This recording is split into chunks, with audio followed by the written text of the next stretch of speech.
Saya beri apresiasi untuk seluruh pemain dan pelatih ya. Tapi kalau boleh memilih dari kacamata Anda, pemain mana yang pantas dijadikan pemain yang paling stabil, paling konsisten sejak awal SEA Games hingga partai final ini? Pemain yang sekarang jalan di urutan pertama adalah pemain yang paling stabil, Rizky Ridho, pemain yang memang layak untuk menjadi leader, pemain yang syarat pengalaman bersama dengan timnas Indonesia, bersama dengan Persebaya Surabaya, dan layak dia mendapatkan kalungan medali emas pertama, dan dia sekarang menjadi leader, menjadi bagian dari sejarah untuk sepak bola Indonesia. Kita juga harus memberikan apresiasi kepada Marcelino, muda, pengalaman, dengan jam terbang, sekarang bermain untuk salah satu klub Eropa, sangat tenang berada di lapangan dan tidak mengecewakan meskipun tadi beberapa kali agak membuang peluang. Ya, bermain di klub Dense di Liga Belgia. Kemudian juga ada Arhan Pratama, pemain juga bermain di Liga Jepang, juga tidak tampil tapi tentu memberikan hal yang sangat luar biasa di partai semifinal. Ramadan Sananta, ya, Ewako. Betul sekali, pemain PSM Makassar yang tentunya juga memberikan 5 gol, masuk Fajar Fatur Rahman mendapatkan julukan dari Menpora, ya. Bahwa memang golnya tadi membuat diri juga mencatatkan diri menjadi top scorer ya, bersama dengan pemain Win Fantum dan juga Ramadan Sananta. Ya, satu pemain yang menurut saya juga harus mendapatkan apresiasi adalah Witan Sulaiman, karena dia sudah sering merasakan bagaimana tidak mendapatkan gelar juara setelah berkali-kali ke final. Tapi untuk di level yang memang lebih tinggi, kalau AFF dia sudah merasakan itu. Ya, dan rotasi sangat baik dilakukan oleh pelatih sehingga kebugaran pemain tadi terlihat ya. Mereka siap bertarung 120 menit. Betul, termasuk pergantian-pergantian yang dilakukan juga berlangsung dengan sangat baik ya. Ketika Rio Fahmi masuk, bagaimana energi yang diberikan. Ya. Ketika kemudian tadi penampilan Irfan Jauhari agak lambat di awal, agak panas ketika baru masuk. Tapi begitu memasuki babak kedua sampai babak perpanjangan waktu, babak pertama sampai perpanjangan waktu babak kedua, dia melakukan dengan sangat baik dengan kecepatan yang dimiliki. Ya, semua pemain berkontribusi dengan porsinya masing-masing. Kita lihat juga Alfian dan Dewangga ini bermain sangat baik sebagai seorang defensive midfielder, memberikan roh, memberikan irama permainan ketika transisi bertahan dan menyerang. Betul. Salah satu yang menurut saya agak menonjol adalah kemampuan dia ketika dia bisa bermain dalam beberapa posisi. Orang awalnya memprediksi bahwa Dewangga akan bermain di sisi kiri menggantikan posisi dari Arhan.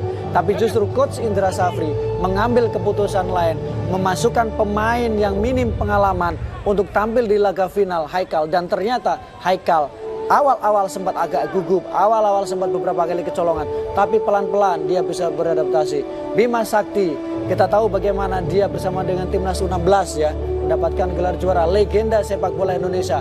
Kurniawan yang tadi diulang-ulang oleh Bung Hadi Ahai Gunawan, sekarang dia merasakan gelar juara dari kursi pelatih. Coach Yayan Tumena. Betul. Kita lihat memang ini kinerja kerjasama ya dari mantan Primavera. Betul. Yang ada di belakang Coach Indra Safri berhasil memberikan motivasi dan tentunya sebuah hal positif. Gelar ketiga bagi Coach Indra Safri setelah AFF U19 di tahun 2013, AFF U22 di tahun 2019, dan kali ini medali emas SEA Games Kamboja yang memang kita tunggu-tunggu, dan akhirnya memang di awal SEA Games dilakukan, Indonesia tidak diunggulkan. Justru kita lihat bagaimana grup B, grup yang sulit diprediksi. Orang mengatakan, pengamat sepak bola dunia di Asia Tenggara mengatakan bahwa juara akan dari grup B. Tapi ternyata dipatahkan hari ini. Iya, dan memang orang meragukan karena menganggap bahwa Indonesia terlalu mudah grupnya, takut khawatir telat panas. Karena memang lawan-lawan yang dihadapi tidak terlalu kompetitif. Tapi begitu berhasil mengalahkan Vietnam, maka prediksi itu mulai bisa terpatahkan. Ya, baik pemirsa, kita dengarkan lagu kebangsaan Indonesia Raya di Olympic Stadium Phnom Penh di malam hari ini. សូមអញ្ជើញក្រុមឈរដើម្បីគោរពទង់ជាតិនៃប្រទេសឥណ្ឌូនេស៊ី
best football has come to an end.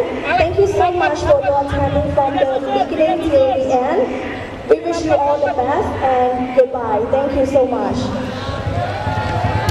លោកស្រីប្រិមត្តទេសនិកជនជាទីគោរពនិងជាទីមេត្រីពិធីបោះពាក់មេដាយលើប្រភេទវិញ្ញាសាបាល់ទាត់បរិបទនៅពេលនេះបានបញ្ចប់ដោយជោគជ័យយើងក្រុមតែជាក្រុមការងារនៃសហព័ន្ធកីឡាបាល់ទាត់កម្ពុជា